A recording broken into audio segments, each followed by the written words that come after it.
புது புது அர்த்தங்கள் நிகழ்ச்சியை பார்த்துட்டு இருக்கிறவங்க எல்லாருக்கும் என்னுடைய அன்பான வணக்கங்கள். இன்றைய நிகழ்ச்சியில் பங்கேற்பதற்காக பாரதிய ஜனதா கட்சியின் எஸ்.ஆர். சேகர் அவர்களும் திராவிட இயக்க தமிழர் பேரவையின் சுபவீர பாண்டியன் அவர்களும் நம்ம அரங்கத்துக்கு வந்திருக்கிறாங்க. வணக்கம். தமிழக சட்டசபை தேர்தல் ஜனநாயகத்துக்கும் பன்னாயகத்துக்கும் நடக்கக்கூடிய ஜீவ மரண போராட்டம் அப்படின்னு நேற்று பிரச்சாரத்தை ஆரம்பிச்சு பேசும்போது மறுமலர்ச்சி திமுக பொதுச் செயலாளர் வைகோ பேசியிருக்கிறாரு. அதனால வைகோவுக்கு அதுல என்ன ரெலவன்ஸ் அப்படிங்கறத சொல்லி நம்ம போயிட வேணாம். எல்லா சட்டசபை தேர்தல்களும் எல்லா நாடாளுமன்ற தேர்தல்களுமே பணநாயகத்துக்கும் ஜனநாயகத்துக்கும் இடையில் நடக்கக்கூடிய ஜீவ மரண போராட்டமாகத்தான் நம்ம தேர்தல் முறையில இருக்கிறதாக ஒரு உணர்வு வருது. பணத்தினுடைய முக்கியத்துவம் இந்த தேர்தலில் எவ்வளவு தூரம் இருக்கு அப்படின்னு நீங்க நினைக்கிறீங்க? இப்போ செலவு கணக்குகளை வேட்பாளர்கள் கொடுக்கறதுக்கு முன்னாலேயே செலவுகளை ஆய்வு செய்வதற்காக மத்திய குழு வருகிறது அப்படின்னு இப்போ செய்திகள்ல கூட நம்ம பார்த்தோம். பணம் இங்க ரொம்ப ரொம்ப முக்கியமான ஒரு பங்காற்றுகிறது தேர்தல்கள்ல அப்படிங்கிற முடிவுக்கு எளிதாக வர முடியுது. நீங்க எப்படி பாக்குறீங்க? அத கட்சி எல்லைகளை எல்லாம் தாண்டி ரொம்ப வெட்கத்தோடு ஒன்றை நாம் ஒப்புக்கொள்ள வேண்டியிருக்கிறது. இனி தேர்தல்களில் கோடீஸ்வரர்கள் மட்டும்தான் போட்டியிட முடியுமோ என்கிற நிலை வந்திருக்கிறது. அதாவது முறை தவறி கொடுக்கப்படுகிற பணம் பற்றிய விவாதம் ஒரு பக்கம் இருக்கட்டும், முறையாக செலவழிக்கிற தொகையே மிக கூடுதலாக ஒரு பக்கத்தில் சோரொட்டி கூடாது, சின்னங்களை வரையக்கூடாது என்றெல்லாம் ஒரு நெருக்கடி. நம்முடைய தேர்தல் ஆணையங்கள் ரொம்ப புதிராக இருக்கின்றன. நானே மேடையில் சொல்றேன், 2வது தேநீர் கொடுக்காதீங்கப்பா, கணக்கில் எழுதிடுவாங்கன்னு. அதை அவ்வளவு கணக்கு பார்க்கிற தேர்தல் ஆணையம் மிக வெளிப்படையாக கொடுக்கப்படுகிற பணத்தை இன்னைக்கு நான் நேரடியாக பார்க்கிறேன். நம்ம முதலமைச்சர் அவர்கள் பேசுகிற கூட்டங்களில் அடிதடியாக மக்கள் அந்த உணவு பொட்டலங்களை வாங்குவதற்கெல்லாம் போராடுவதை தொலைக்காட்சிகள் படமாக எடுத்து காட்டுகின்றன. எல்லோருக்கும் தெரிகிறது, தேர்தல் ஆணையத்தை தவிர மற்ற எல்லாருக்கும் புரிகிறது. எனவே ஒரு பக்கத்தில் இப்படி கட்டுப்பாடு, சென்ற தேர்தலில் 144 தடை உத்தரவை போட்டுவிட்டு பணம் வழங்கியது அத்தனை பேருக்கும் தெரியும். எனவே இப்படி பல செய்திகள் இருக்கின்றன. வைகோ அவர்கள் சொல்லியிருக்கிற செய்தியில கூட அவர் ஒன்றை சொல்லியிருக்கிறார். நான் அவர் சொல்லியிருக்கிறதெல்லாம் அப்படியே சரி என்கிற கணக்கில் சொல்லவில்லை. அவர் சொல்லியிருக்கிறார், அதிமுக பணப்பட்டுவாடா செய்து கொண்டிருக்கிறது, திமுக இன்னமும் பணம் கொடுக்க ஆரம்பிக்கவில்லைங்கிறார். இது அவர் ஒரு சான்றிதழ் அவராக கொடுக்கிறார். எனவே அதையெல்லாம் தாண்டி நம்ம இந்த வாக்குச்சாவடி குழு, பூத் கமிட்டின்னு சொல்றோமே, அதற்கான செலவுகள், ஏராளமான செலவுகள் செய்யாமல் இனிமேல் தேர்தலில் நிற்கவே முடியாதோ என்கிற நிலையும் வந்திருக்கிறது.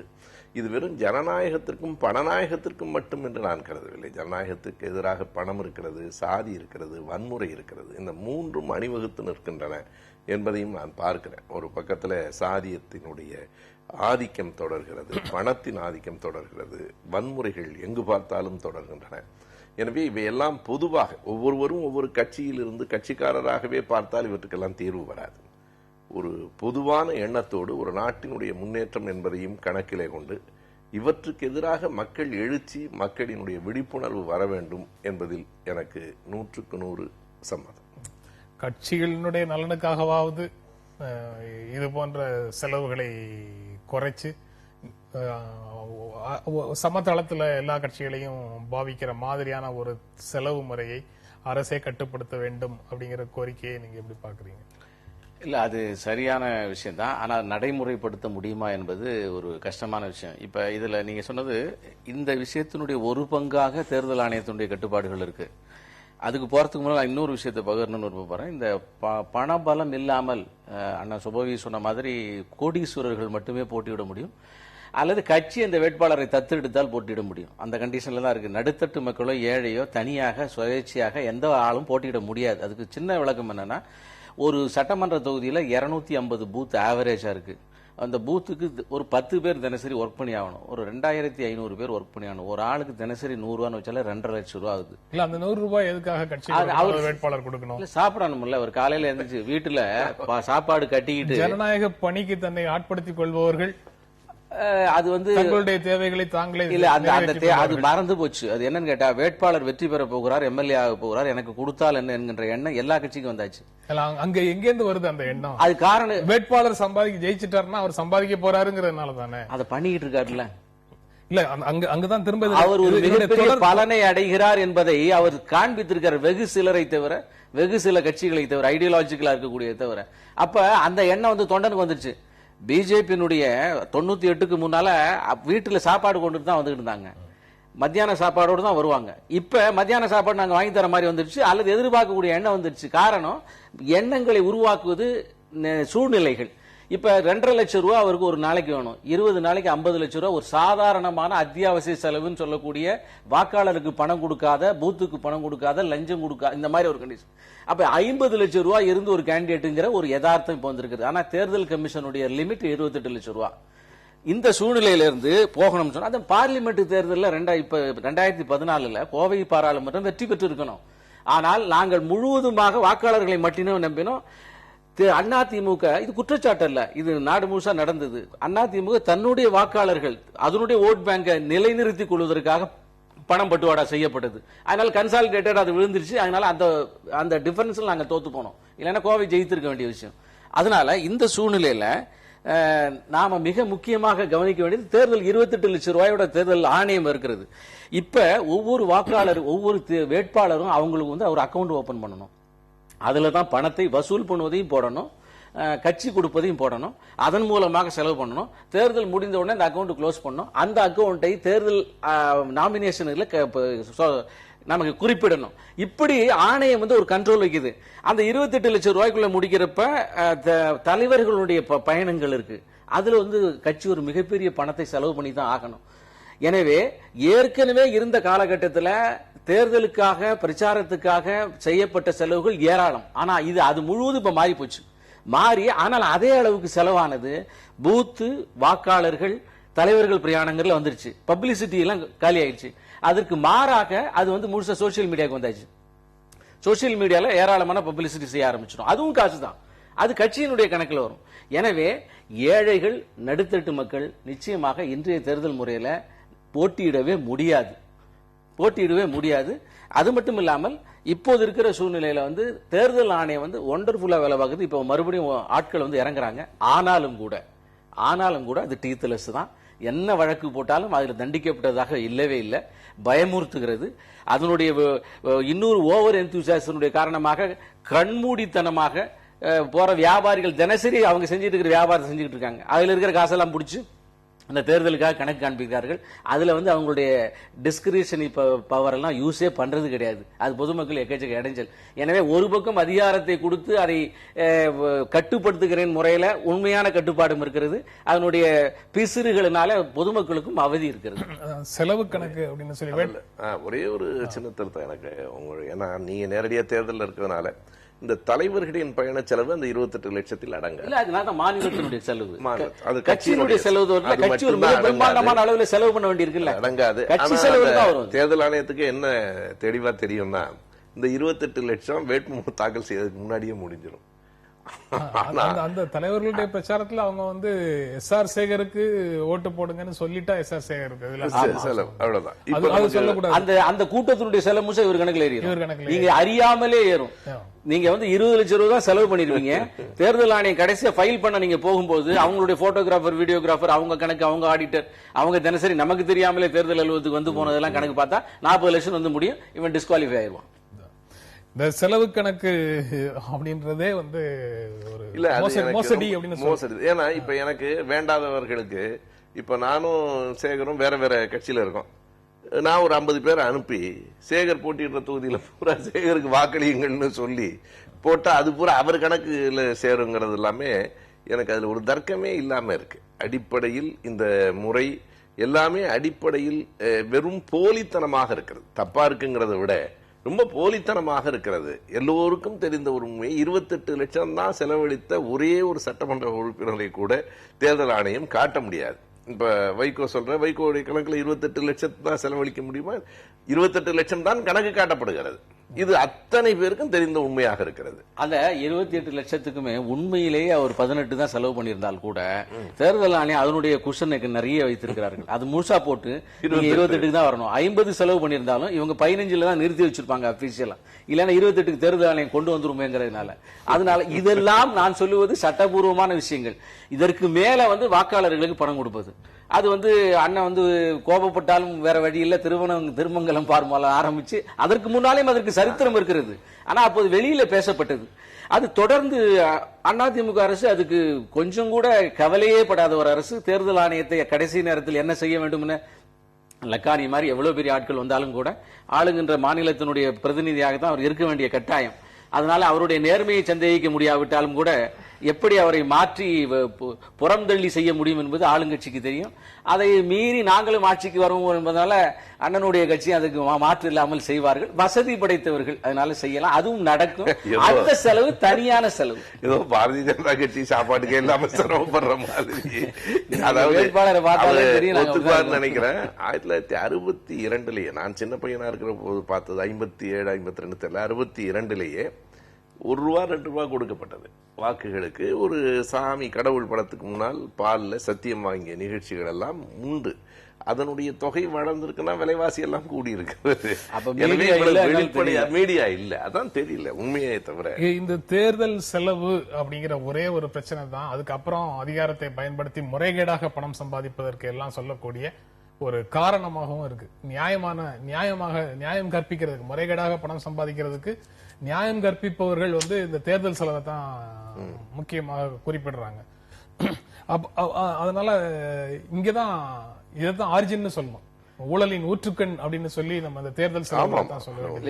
இதுல மட்டும் இல்ல, நீங்க பணம் கொடுத்து அரசாங்கத்தினுடைய வேலைகளை வாங்குபவர்கள், நிறைய அதிகாரிகள் எல்லாம் நான் இவ்வளவு கொடுத்திருக்கேன் நான் எடுக்கணுங்கிறாங்க. எம்எல்ஏக்கள் எடுக்கணுங்கிறாங்க, மந்திரிகள் எடுக்கணுங்க. வெளிப்படையா பேசின டேப் வந்திருக்கு, பத்திரிகை செய்திருக்கு, நாமளே பர்சனல் அனுபவங்கள் இருக்கு, முதல் போட்டிருக்கேன் எடுக்கணுங்கிறாங்க. ஆக ஊழலுடைய ஆரம்பமே இந்த செலவுகள் தான். ஊழலுடைய ஆரம்ப செய்தி தேர்தல் ஆணையம், சட்டம், தேர்தல் ஆணையமே அனைத்தையும் சரி செய்து விட வேண்டும் இப்படியெல்லாம் நம்ம சொல்ல முடியாது. இதையெல்லாம் தாண்டி ஒரு அறம் சார்ந்த வாழ்க்கையின் மீது ஒரு பிடிப்பு, மக்களிடம் ஒரு விழிப்புணர்ச்சியை எல்லா கட்சிகளும் சேர்ந்து ஏற்படுத்தாத வரைக்கும் எல்லோரும் போலியாக பேசிக் கொண்டிருக்கிறோம்னு பொருள். ஒரு அறம் சார்ந்த வாழ்க்கை என்பதில் முற்றுமா கொஞ்சம் கொஞ்சமா நம்பிக்கை மக்கள்கிட்ட போயிட்டு இருக்குமானா, இந்த தேர்தலில் மட்டுமல்ல, அன்றாட வாழ்க்கையின் ஒவ்வொரு அசைவிலும் இந்த சமூகம் சீர்கெட்டுத்தான் போகும். மாற்றங்கள் வந்திருக்கிறது, ஏராளமான மாற்றங்கள் வந்திருக்கிறது. ஆனா அந்த மாற்றங்கள் வருகின்ற போது அந்த மாற்றத்தை எப்படி ஓவர் கம் பண்ணி ஏமாற்றி அதே செலவினங்களை, அதை விட அதிக செலவினங்களை செய்வதுங்கிற அந்த இடத்திலும் புதிய கண்டுபிடிப்புகள் வருகிறது. ஏமாற்றுகின்ற விஷயத்திலும் புதிய கண்டுபிடிப்புகள் வர ஆரம்பிச்சிருக்கிறது. எத்தகைய அறமற்ற செயல்களை வேணாலும் செய்து நான் அதிகாரத்தை கைப்பற்றுவேன் அப்படின்னு சொல்லி வந்ததற்கு பிறகு அறம் பற்றி பேசுபவர்களே சமூகத்தில் இல்லாம இருக்கிறத பாதுகாக்கிறது தானே அவர்களுக்கு வசதியானது. அதற்கான அறம் பற்றிய விழிப்புணர்வையோ அறம் பற்றி மனசாட்சியிடம் கேள்வி எழுப்புபவர்களோ இல்லாத ஒரு சமூகத்துல தான் இவர்களுடைய தொழில் சுத்தமாக நடக்கும். உண்மைதான். இரண்டாவது, கோட்பாடுகள், சித்தாந்தங்களும் நடைமுறையும் முற்றிலுமாக வேறுபட்டிருப்பது ஒரு சமூகத்திற்கு நல்லதில்லை. சேகரவர்கள் சொல்லும் போது, ஆனா இதெல்லாம் நடைமுறைக்கு ஒத்து வராது, நல்லவைகள் எவையுமே நடைமுறைக்கு ஒத்து வராதுன்னு சொன்னா பிறகு நடைமுறைகளில் இருந்துதானே கோட்பாடுகள் வர முடியும். இரண்டுக்கு இடையில அந்த இடைவெளி கூடிக்கிட்டே போகும். ஒரு வேட்பாளர் ஒரு புதிய பிரச்சார யுத்தியை துவங்குறாரு, அதுல அவருக்கு சில பெனிஃபிட்ஸ் கிடைக்க ஆரம்பிக்குது. பார்த்த உடனே அதுக்கு மேல செஞ்சாதான் தனக்கு ஓட்டு கிடைக்குங்கிறது. செலவினங்கள் செய்கையினுடைய அடிப்படையில் ஏறுகிறது. அதனால இவர் ஒரு 10க்கு 10 பிளக்ஸ் வச்சா அவர் 20க்கு 10 பிளக்ஸ் வைக்க வேண்டிய கட்டாயம். இப்படியாக அதே மட்டும் இல்லாம இப்படியாக செய்பவர்களைத்தான் அதிகமாக பேசப்படுகிறார்கள். ராம் கோபிச்சுக்காமல் இருந்தா மீடியாக்கள் அவங்கள தான் வெளிச்சம் போட்டு காட்டுகிறது. இவர் ரொம்ப பரபரப்பா இருக்கார், பயங்கரமா இருக்காரு. அப்படிங்கிறப்ப என்ன ஆகும் கேட்டீங்கன்னா, அவங்க நான் மீடியால வரணுங்கிறத அவன் இன்னும் அதிகமா செலவு பண்றான். மாறுபட்ட விஷயங்களை செலவு பண்ணுகிறார்கள். ஆனா செலவு பண்ணாலும் மாறுபட்ட விஷயங்கள் வர முடியும். ஒரு ஜமாப் வைக்கணும், ஒரு தெரு ஓரங்க நாடகம் போடணும், ஒரு வீடியோ வேன் போகணும், இந்த மாதிரியான விஷயங்கள் ஒவ்வொரு கேண்டிடேட்டும் செய்ய ஆரம்பிக்கிறாங்க. சோசியல் மீடியால ஒரு லைக் போடணும்னா ஒரு ₹5 ஆகுறது. ஒரு 5 லட்சம் லைக் இந்த கேண்டிடேட் இருந்தா தான் அவர் பெரிய வேட்பாளராக கருதப்படுவார். எப்படி எல்லா செலவினங்கள் கூடுகின்ற போது அந்த செலவினங்களை செய்தால் மட்டுமே தான் நிற்க முடியும் என்ற சூழ்நிலையை பல்வேறு காரணிகள் உருவாக்கி வைத்திருக்கிறது. எனவே இது அழுத்தத்தின் காரணமாக வெற்றியை நோக்கியான நடை. இது தவறு. ஆனால் இதற்கு அவர் மட்டுமே காரணமா என்பதுதான் விவாதத்துக்குரிய விஷயம். வைகோவில் தொடங்கியதுனால அதுல முடிக்கணுங்கிறதுக்காக நான் சொல்றேன். அவரு லஞ்சத்தை எதிர்க்கிறேன், ஊழலை எதிர்க்கிறேன், எந்த கூட்டத்திலையும் கருப்பு பணத்தை எதிர்க்கிறேன்னு வைகோ பேசுறது இல்லை. பேச விஜயகாந்த் அனுமதிப்பாரான்னு எனக்கு தெரியல. எனவே இது எல்லாம் ஒன்றோடு ஒன்று தொடர்புடையது. இவங்க யாருமே இப்ப கருப்பு பணம் பற்றி வாய் திறக்கிறது இல்லை. கருப்பு பணத்துக்கும் லஞ்சத்துக்கும் ஊழலுக்கும் எல்லாவற்றுக்கும் தொடர்பு இருக்கிறது. ஒன்றோடு ஒன்று தொடர்புடையது. எல்லாவற்றையும் சேர்த்து பேசினால் கருப்பு பணத்தின் ஒரு பகுதி லஞ்சமாக போகிறது, அவ்வளவுதானே. வேற லஞ்சமே கருப்பு பணத்திலிருந்து தானே வருது. எல்லாவற்றையும் சேர்த்து பேசுகிற போது இதுல ரெண்டு இருக்கு. கட்சி தேர்தல் இருக்கிறதுல யார் ஆட்சிக்கு வர வேண்டும் என்பது ஒரு பகுதி, ஒட்டுமொத்தமான ஒரு சமூக மாற்றத்தை நோக்கிய விழிப்புணர்வு என்பது இன்னொரு பகுதி. அதில் அறம் சார்ந்த அனைவரும் கட்சி எல்லைகளை தாண்டி ஒருங்கிணைய வேண்டிய கட்டாயம் வந்து கொண்டிருக்கிறது நான் நம்புறேன். இந்த சுபவி சொன்ன இந்த விஷயம் நிச்சயமாக அதை நோக்கி இந்த சமூகம் நகர்ந்தே ஆக வேண்டும். இதுக்கு ஒரு தீர்வு வந்தாகணும், இதுக்கு ஒரு முடிவு வந்தாகணும். அந்த முடிவை நோக்கி வரும். ஏனால் பல்வேறு காலகட்டங்களில் பல்வேறு மாற்றங்கள் வந்திருக்கிறது. அந்த மாற்றத்தை நோக்கி நாம் நகர்ந்தே ஆக வேண்டும். அது வரும். ஒரு இடைவேளைக்கு அப்புறம் நம்ம தொடர்ந்து பேசலாம். உச்ச நீதிமன்ற நீதிபதிகளுக்கான 4வது புத்துணர்ச்சி மாநாடு மத்திய பிரதேச மாநிலம் போபால்ல நேற்று தொடங்கியது. அங்க பேசும்போது குடியரசுத் தலைவர் பிரணாப் முகர்ஜி சொல்றாரு, அரசமைப்பில் 3 அங்கங்களுக்கு இடையிலும் சமநிலை அதிகாரம் நீடிக்கணுங்கிறது அரசமைப்பு சட்டத்தினுடைய நோக்கம். அதனால நீதிபதிகள் தங்களுடைய ஒவ்வொரு தீர்ப்பிலையும் சமநிலையை கடைபிடிக்க வேண்டும். அந்த 3 சட்டமேற்றும் அமைப்பு, நிர்வாக அமைப்பு, நீதித்துறை, இந்த 3க்கும் இடையில உண்டான சமநிலையை கடைபிடிக்க வேண்டும் குடியரசுத் தலைவர் சொல்றாரு. நீங்க எப்படி அந்த அறிவுறுத்தலை எப்படி பாக்குறீங்க? இல்ல, இந்த குடியரசுத் தலைவனுடைய இந்த இது கமெண்ட் சரியான கமெண்ட். ஏன்னு கேட்டீங்கன்னா, இது இந்த கிராமத்துல நாட்டாமைகள் இருப்பாங்க, அந்த நடக்கக்கூடிய வழக்குகளுக்கு அவர் தான் தலைமை. அவருக்கு அந்த தலைமை அதிகாரத்தில் இருக்கிறோம். அதாவது ஊர்ல இருக்கக்கூடிய ஒவ்வொரு டிபார்ட்மெண்ட், அந்த டிபார்ட்மெண்ட் அத்தனைக்கும் மீறிய ஒரு ஹெட். அந்த ஊரை நிர்வகிக்கக்கூடிய பல்வேறு டிபார்ட்மெண்ட்டுகள், போலீஸ்ல இருந்து ஆரம்பிச்சு அதற்கு பஞ்சாயத்து பண்ணக்கூடிய ஒரு மேஜர். அப்படிங்கிறப்ப இவங்களுக்கு ஒரு ஈகோ இருக்கதான் செய்யும். அந்த வகையில இருக்கக்கூடிய ஒரு அமைப்புல இருக்கிறதுனால நீங்க கேர்ஃபுல்லா இருங்கிறது தான் அவருடைய செய்தி. நீங்க உடனடியாக நீங்க ஒரு தவறான செயல் செய்த உடனே, நிர்வாகத்தில் ஏதாவது ஒரு தவறான செயல் செய்த உடனே நீதிமன்றம் உடனடியாக தலையிட்டு இந்த மாதிரி கமெண்ட் சொல்லியிருந்தாங்கன்னா அவங்க ஒரு ஜுடிஷியல் ஆக்டிவிசத்துக்குள்ள இருக்காங்கன்னு சொல்லலாம். ஆனா அதுல பாதிக்கப்பட்டவர்கள் யாரோ அங்க வழக்கு போட்டு அதுக்கு பிறகு அது விசாரித்து அதுக்கு பிறகு வரக்கூடிய தீர்ப்பு தானே இது.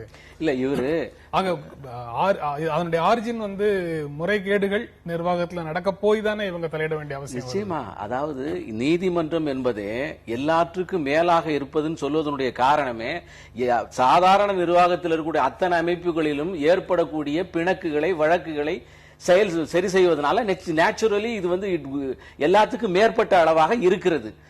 அந்த ஸ்தானத்தில் இருக்கும்போது அப்படிதான் இருக்க முடியும். அதனால அப்படி இருக்கும்போது நீ பேலன்ஸ்டா இருக்குன்னு சொல்றாரு. அதுக்கு காரணம் என்னன்னு கேட்டீங்கன்னா, இப்ப அவர் சொல்லுவதற்கு நிறைய அர்த்தங்கள் இருக்கிறது. காரணம், பல விஷயங்கள்ல நீதிமன்றம் ப்ரோஆக்டிவாக நிறைய அர்த்தங்கள் இருக்கு. அது இந்த காலகட்டத்தில் அவர் ஏன் அப்படி சொல்ல வேண்டிய அவசியம் வருதுங்கிறதுல இருந்து தான் அந்த விவாதம் சரியான விஷயம். நீங்க சொல்லுவது சரியான விஷயம். காரணம், உங்களுடைய பார்வை அப்படித்தான் இருந்தாகணும். ஏன்னா நாங்க இருக்கிறதுனால உங்களுக்கு அந்த பார்வை இருந்தாகணும்.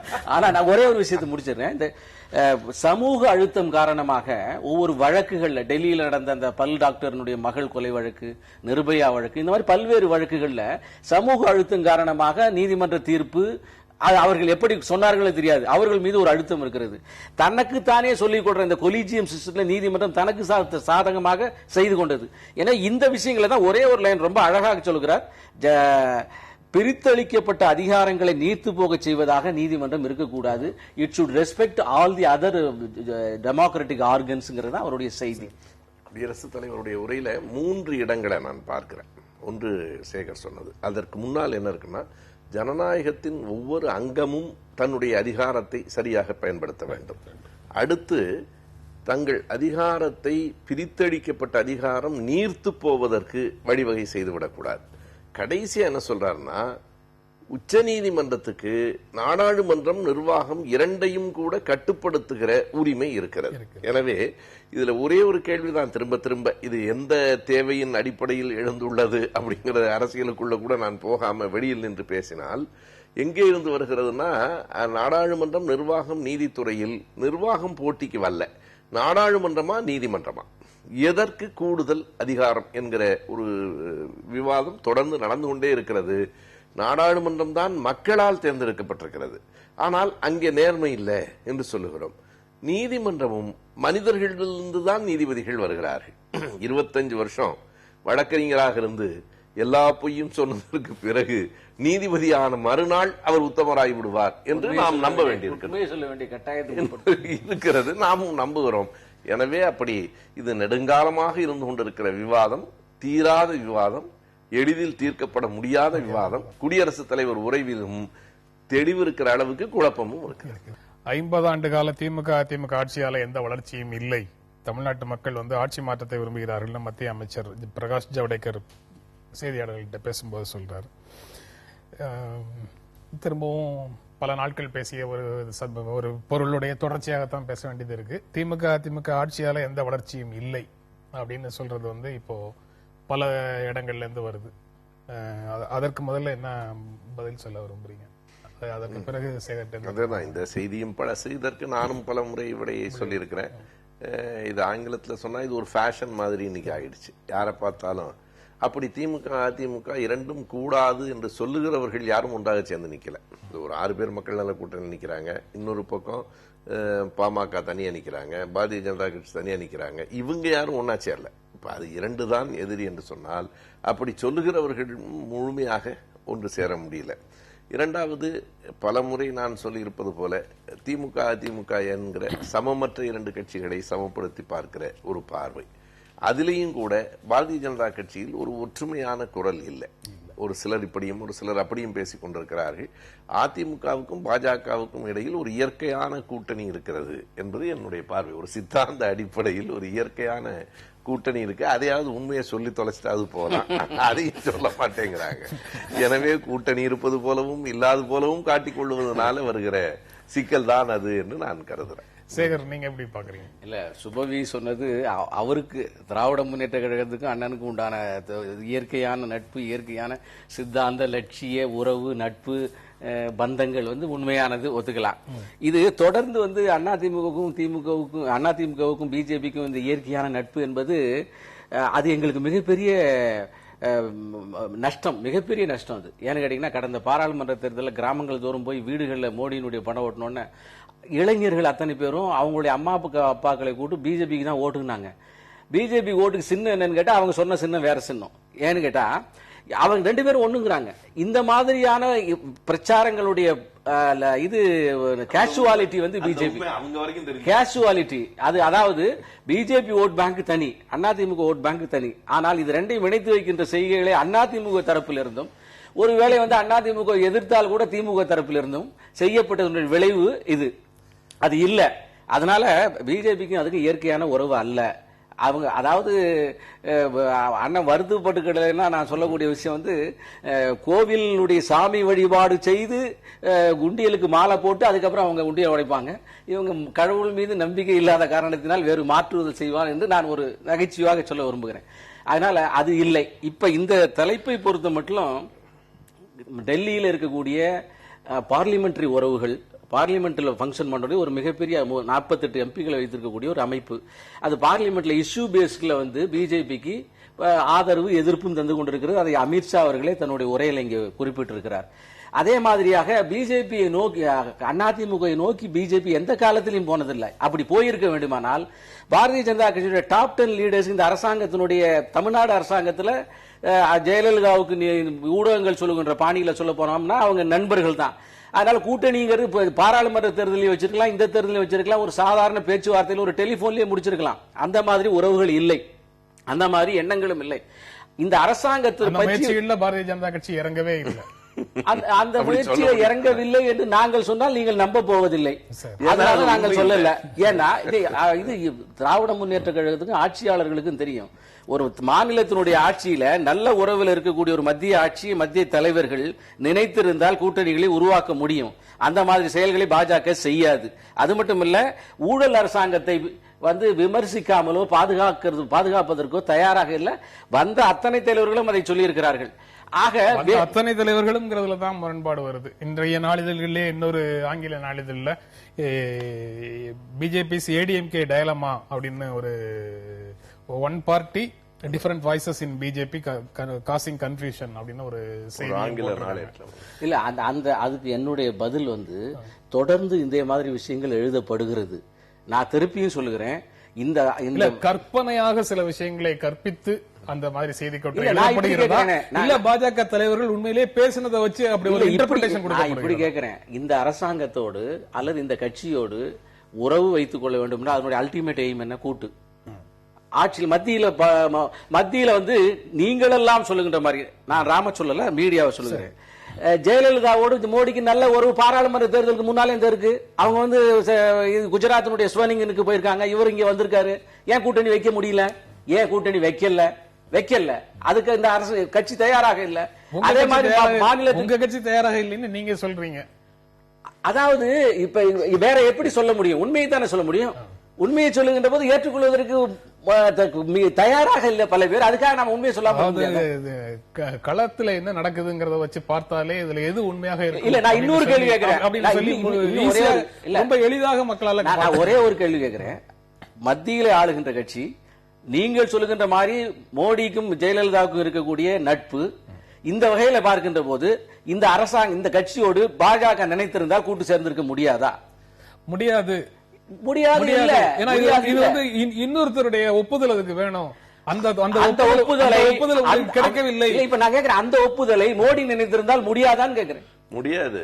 ஏன்னா அந்த அதாவது தெளிவா இருக்கிறார். இல்ல நான் ஒரு நிமிஷம் புடிச்சிடுறேன். இல்ல, அதாவது மோடியும் ஜெயலலிதாவும் நல்ல நட்பில் இருக்கிறார்கள்.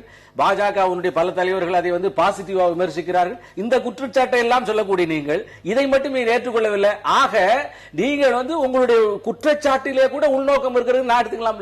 இல்ல, அதாவது என்னன்னா, சொல்லும் போது ரொம்ப பக்குவமா ஒரு இடத்த சொன்ன. ஜெயலலிதா பதவியேற்புக்கு அங்கே போனதும் மோடி இங்கே வந்ததும் என்றார். ரெண்டும் ஒன்று அல்ல. பதவியேற்புக்கு போவது என்பது முறையான ஒன்று.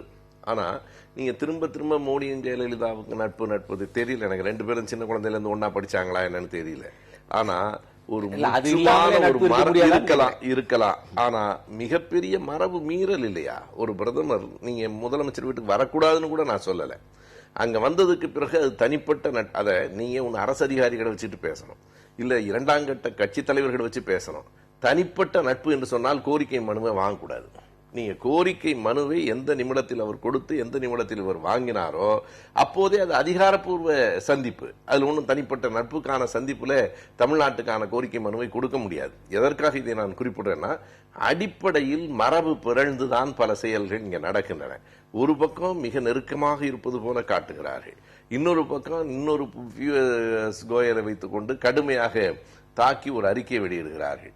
இது என்னன்னா, நீங்க சொன்ன மாதிரி கூட்டணி வைத்துக் கொள்வதற்கு அந்த அம்மா ஏன் தயாரா இல்லைன்னா, இங்கே இருக்கிற சிறுபான்மையினர் ஓட்டு இப்போதும் அந்த அம்மாவுக்கு கிடைக்க போறதில்லை. பாரதிய ஜனதா கட்சியோடு கூட்டணி வைத்துக் கொண்டால் அறவே கிடைக்காது.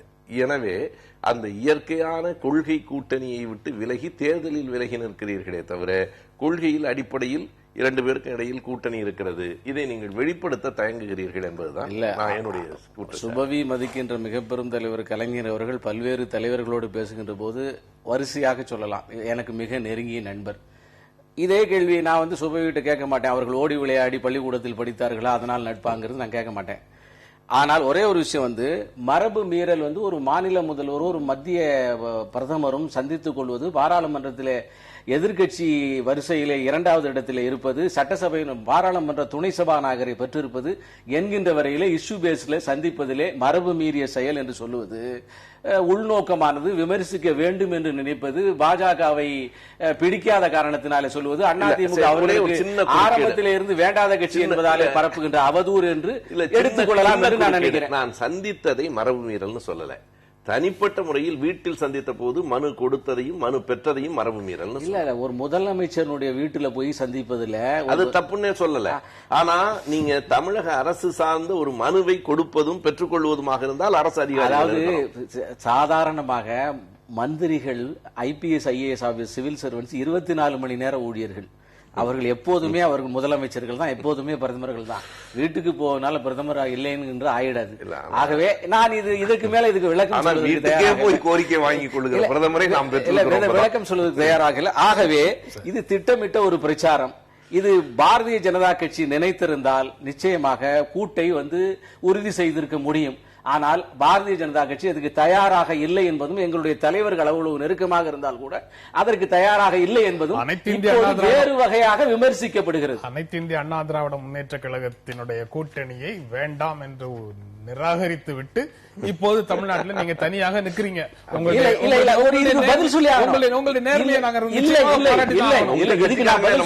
அதாவது கூட்டணி வேண்டாம் என்று நிராகரித்து விட்டு என்றால் கூட்டணியாக ஆக வேண்டும் என்று நாங்கள் விரும்பியோ அல்லது கூட்டணி பேச்சுவார்த்தைக்கு அவர்கள் வந்தோ இருக்கணும். இந்த ரெண்டு நடக்கல. அமித்ஷா ரொம்ப கிளியராக சொல்லியிருக்காரு. அந்த கூட்டணி வரது அந்த வாய்ப்பையே பரிசீலிக்காம அதிமுகவோட ஒரு கூட்டணிக்கான வாய்ப்பையே பரிசீலிக்காம 55 லட்சம் ஊழியர் உறுப்பினர்களை புதிதாக சேர்த்த நம்பிக்கையில நீங்க தனியாக களம் காண்கிறீர்கள். நீங்க ஆட்சி மாற்றத்தை இங்க உருவாக்கிவிட போகிறீர்கள் அப்படின்னு ஜவடேகர் சொல்றாருன்னு நாங்க புரிஞ்சுக்கிறோம். இல்ல நீங்க அப்படிதான் புரிஞ்சுக்க முடியும். ஏன்னா நீங்க வந்து எங்களை பற்றி உங்களுடைய நிலைப்பாடு மாறாக இருக்கின்ற போது அப்படிதான் புரிஞ்சுக்க முடியும். உங்களுடைய ஸ்டேட்மெண்ட்ஸ்ல இருந்து தான் எங்களுடைய ஸ்டேட்மெண்ட் ரொம்ப கிளியரா சொல்றாரு. அதாவது பாரதிய ஜனதா கட்சி ஆட்சி அமைக்கும்னு சொல்லல, எந்த இடத்திலையும் சட்டமன்ற தேர்தலில் நாங்க சொல்லல. நீங்கள் சொல்வதாக சொல்லக்கூடிய எங்களுடைய மாறுபட்ட தலைவர்களுடைய கருத்துக்கள் சொல்லக்கூடிய தலைவர்கள் கூட அப்படி சொல்லல. நாங்க சொல்ற ஒரே விஷயம், ஆட்சி மாற்றத்தை நிர்ணயிக்கின்ற இடத்தை நோக்கி பாரதிய ஜனதா கட்சி செல்லுகிறது என்று கூட்டணி ஆரம்பிக்கிறப்ப சொன்னோம். இப்பயுமே ஆட்சி மாற்றத்தை, அதாவது வந்து ஒரு தொங்கு சட்டமன்றம் வருகிறது, அப்படி வருகின்ற போது எங்களுடைய எண்ணிக்கை எங்களுடைய ஆதரவு இல்லாமல் யாரும் ஆட்சி அமைக்க முடியாதுங்கிறது இப்பவும் பாரதிய ஜனதா கட்சி ஒரு கட்சியினுடைய லட்சியம் அதுவாக இல்லை என்று சொன்னா, இல்லை என்று சொன்னால் அந்த கட்சி இருந்து என்ன பிரயோஜனம்? ஆனா எடியூரப்பா வந்து தமிழ்நாட்டில் மீண்டும் அதிமுக ஆட்சியை பிடிக்கும் அப்படிங்கறத உறுதியாக சொல்றாரு. அவர் வந்து ஆட்சி, நீங்க பல்வேறு அமித்ஷா வந்து முந்தா நாள் 2 நாளைக்கு முன்னால அமித்ஷா சொன்னது சொல்ல மாட்டேங்கிறீங்களா? அமித்ஷா வந்து ஊழல் உச்சமாக இருக்கக்கூடிய ஒரு மாநிலம் இது அப்படின்னு சொன்னது மட்டுமல்ல, நாங்க கூட்டணியை நோக்கி திக்கே பண்ணலன்னு சொல்லியிருக்காரு. நாங்க கூட்டணிக்கு நீங்க கிடைக்கல அதனாலதான் நீங்க இப்படி பேசுறீங்கன்னு கேட்ட பத்திரிகையாளருடைய கேள்விக்கு அந்த மாதிரி கொஸ்டினே டசன் அரைஸ், அது இல்லாத போது நீங்க ஏன் கற்பனையா கேக்குறீங்கன்னு கேட்டாரு. சரி, நீங்க முயற்சி பண்ணீங்களா? முயற்சி இல்ல, முயற்சி பண்ணீங்களா? முயற்சி பண்ணலையா? அல்லது இல்லையாங்கிறதெல்லாம் நீங்கள் நம்பாமல் போனால் வந்து இந்த மாதிரி விவாதங்கள் நடத்த முடியாது, எங்களை புத்துணர்ச்சியோடு வச்சிருக்க முடியாது. அதனால நீங்கள் நம்பாம இருந்தாங்க. ஏற்கனவே விஜயகாந்த் யாரோடையும் பேச்சுவார்த்தை நடத்தலைங்கிறத நம்பிட்டோம், வாசன் பேச்சுவார்த்தை நடத்தலைங்கிறத நம்பிட்டோம். அப்ப நீங்க வைகோ சொன்னதை நம்பணுமே, வைகோ சொன்னதை நம்ப மாட்டேங்கிறீங்க. சோசியல் மீடியால நீங்களும் பேச்சுவார்த்தை நடத்தலைங்கிறதையும் நம்பிடுறோம். அவ்வளவுதான். வேற நீங்க பாரதிய ஜனதா கட்சி ஆட்சிக்கு வர முடியாது அப்படின்னு இருந்த அஸ்ஸாம் மாநிலத்திலேயே இந்த முறை மக்கள் மாற்றத்தை கொண்டு வர இருக்கிறாங்க. அது போல தமிழ்நாட்டிலும் மாற்றம் வரும் அப்படின்னு ரொம்ப உறுதியாக ஜவடேகர் சொல்றாரு. இல்ல, அதாவது நீங்க தமிழ்நாட்டில் எப்படி ஆட்சிக்கு வர முடியும் இந்த ஒரு சூழ்நிலையில 2 மிகப்பெரிய கட்சிகள் இருக்கின்ற என்ற கேள்விக்கு 14 மாநிலங்களிலே பாரதிய ஜனதா கட்சியின் ஆட்சி இருக்கிறது. 2 ஆண்டுகளாக ஒரு சுத்தமான நேர்மையான ஊழலற்ற நிர்வாகத்தை தந்திருக்கிறோம். ஒரு 400 சொச்சம் எம்பிக்கள் இருக்கிறார்கள், 2000க்கு அதிகமான எம்எல்ஏக்கள் இருக்கிறார்கள். இப்படி பறந்து விரிந்து இருக்கக்கூடிய ஒரு கட்சியானது தமிழ்நாட்டிலே ஆட்சியை பிடிப்பதற்காக எங்களுடைய நேர்மையும் எங்களுடைய செயல்பாட்டையும் எங்களுடைய வளர்ச்சியும் எங்களுடைய வெற்றியான சரித்திரத்தையும் சொல்லி ஓட்டு கேட்கிறோம். அதனால நாங்க வருவோம். அப்படி கேட்டிருந்தீங்கன்னா இதை பற்றி பேச வேண்டிய அவசியமே நேர்ந்திருக்காது. 50 ஆண்டு கால திமுக ஆட்சி பேசுறாரு. அதோட ஜவடேகர் அப்படி பேசல. அதிமுக ஆட்சியால தமிழ்நாட்டுக்கு எந்த வளர்ச்சியும் இல்லை அப்படின்னு சொல்றாங்க. இல்ல, நான் கூடுதலாக பேசாமல் இருப்பதற்கான ஒரு அடிப்படை காரணம், அவர்கள் பேசுவதை அவர்கள் கட்சிக்காரர்களே நம்ப மாட்டாங்க. இன்னைக்கு நீங்க ரொம்ப வெளிப்படையாக எடுத்துக்கொண்டால் 2014 நாடாளுமன்ற தேர்தலில் மோடிக்கு என்று ஒரு செல்வாக்கு இருந்தது, அது நாடு முழுவதும் பரப்பப்பட்டது என்பதெல்லாம் ஒரு பக்கம். ஆனால் இன்றைக்கு தமிழ்நாட்டில் பாரதிய ஜனதா கட்சியினுடைய நிலை சட்டமன்ற தேர்தலில் எவ்வளவு மோசமானது என்பதை எல்லோருமே அறிவோம். நண்பர் சேகர் உட்பட அவங்க நிறுத்தி இருக்கிற வேட்பாளர்களே பலர் யாருன்னு தெரியலையேன்னு கேட்டாங்க. நான் சொன்னேன், ஒருவேளை அவங்களும் மிஸ்டு கால் கொடுத்தவங்களா இருக்கக்கூடும். அதனால 55 லட்சம் பேரை மிஸ்டு கால் மூலமாக மட்டுமே சேர்த்து வைத்திருக்கிற ஒரு கட்சியாக இருக்கிற இன்றைக்கு அவர்களோடு கூட்டணியில் கூட தமிழ்நாட்டில் யாரும் இல்லை. நாடாளுமன்ற தேர்தலில் கூட்டணிக்கு வந்தார்கள், ஏன்னா அன்றைக்கு அந்த மோடியின் செல்வாக்கு இருந்தது. இன்றைக்கு தமிழ்நாட்டில் அவர்களுக்கு அதுதான் அந்த ஆட்சி அமைப்போம் என்பதெல்லாம் சும்மாச்சுக்கும் விளையாட்டுக்கு சொல்றது, அது அவங்களே சீரியஸா நினைச்சு சொல்ல போது ஒரே ஒரு நிமிஷம். சேகர் பேசும்போது சொன்னாரு, பிரதமராக நரேந்திர மோடி வரணும் அப்படின்னு சொன்ன இளைஞர்கள் கூட அவங்க வீட்டுல வந்து வேறொரு சின்னத்துக்கு ஓட்டு போட்டாங்கன்னா அந்த சின்னத்துக்கு ஓட்டு போட்டா தான் பிரதமராக மோடி வர முடியுங்கிற நம்பிக்கையில போட்டாங்க. அந்த வாக்குகள் எல்லாமே வந்து அந்த சின்னத்தை முன்னிறுத்தி பிரச்சாரம் செய்தவர்களுக்கு கிடைச்ச வாக்குகள்னு கூட அவர் ஏற்கல. அது மோடிக்கு விழுந்த வாக்குகள்னு சொல்றாங்க. அவங்க மூலமா இரண்டு வாக்காளர்களுக்கும் இடையில இருக்கக்கூடிய திராவிட முன்னேற்ற கழகம், உங்களை மாதிரி மீடியாக்கள் இரண்டுமே ஒன்று. இப்ப ரெண்டு பேரும் இடையில ஒரு வைப்ரேஷன் இருக்குன்னு சொன்னாங்கல்ல, இதனுடைய வெளிப்பாடு. அது மட்டும் அதிமுக பிரச்சாரம் மோடி பிரதமராக வேண்டும் என்றால் லேடிக்கு ஓட்டு போடுங்க அவருடைய பிரச்சாரம். இதனால வந்து மோடி பிரதமராக வேண்டும் என்று விரும்பினால் லேடிக்கு ஓட்டு போடுங்க அதிமுக எந்த இடத்துல கிராமங்களிலே இல்ல நீங்க பிரதமராக வருவது மோடியா லேடியான்னு ஜெயலலிதா கேட்டார். ஆனா மோடி தான் பிரதமர் ஆனார் அப்படின்னு சொல்லி ஜவடேகர் பேசும்போது சொல்றாரு. மோடியா லேடியான்னு கேட்ட ஜெயலலிதா, ஆனா ஜெயலலிதா எங்க கேட்டாங்க? உத்தரப்பிரதேசத்திலயா கேட்டாங்க? இல்ல நான் என்ன சொல்றேன், 70 சீட்டு ஜெயிச்சிட்டோம்னு சொல்றதுக்கு அவங்க பிரச்சாரம், ஜெயலலிதா பிரச்சாரம் பண்ணது தமிழ்நாட்டுல மோடியா லேடியாங்கிற கேள்விக்கு தமிழ்நாட்டு மக்கள் வந்து தெளிவாக பதில் சொல்லிட்டாங்க. இல்ல 37 தொகுதிகளை கொடுத்துட்டாங்க. இல்ல நான் இதுக்கு பதில் என்ன சொல்ல வரேன்னா, நீங்க வந்து உங்களுக்கு கன்வீனியன்டான வெளியிலே பேசப்படுகின்ற விஷயங்களை எடுத்துக்கொண்டு எங்களுக்கு எதிரான கருத்துக்களை சொல்லுகிறீர்கள். அது நியாயமானது. நான் முடிச்சிடுறேன், நான் முடிக்கிறேன். ஏன்னா உங்களுடைய கொஸ்டின் முழுவதும் முடிந்தாதான் எனக்கு பதில் சொல்ல முடியும். என்னுடைய பதில் முழுவதும் முடிந்தாதான் நீங்க கொஸ்டின் சொல்ல முடியும். கிராமங்களிலே போய் நான் பிரச்சாரத்தில் ஈடுபட்ட கிராமங்களில அனைவருமே மோடிக்கு ஆதரவு தெரிவித்தார்கள். அப்போது வந்த பதில்ல ஒரு சில இளைஞர்கள் அல்லாதவர்களை கேட்கின்ற போது சின்னம் என்னவென்ற போது இந்த மாதிரி சொன்னார்கள். எதற்கு சொல்றேன்னா, இந்த மாதிரியான விஷயத்தினுடைய வெளிப்பாடு தான் ஓட்டுல தெரிந்தது. அதற்கு காரணம் என்னவென்று சொன்னால், பிஜேபியும் அதிமுகவும் இணக்கமான கட்சி, ரெண்டும் ஒண்ணு. அங்க கீழே அதிமுக பிரச்சாரம் பண்ணதே நீங்க இதுக்கு போட்டா தான் மோடி பிரதமராக வருவார் என்று சொல்லி அங்க பேசப்பட்டது. ஏன்னா இதை நான் இந்த ஃபீல்டு யதார்த்தத்தை சொல்லுகிறேன். நீங்க வந்து ஜவடேகருடைய பேச்சை இப்ப சொல்லுகிறீர்கள். அப்போது கூட அவருடைய பேச்சில கூட ஓட்டு போடுவது பாரதிய ஜனதா கட்சிக்கு ஆதரவான சூழ்நிலை இருந்தது. ஆனால் கடைசியாக பணநாயகத்தினுடைய கடைசி பங்கு தன்னுடைய வெற்றியை பெற்றது.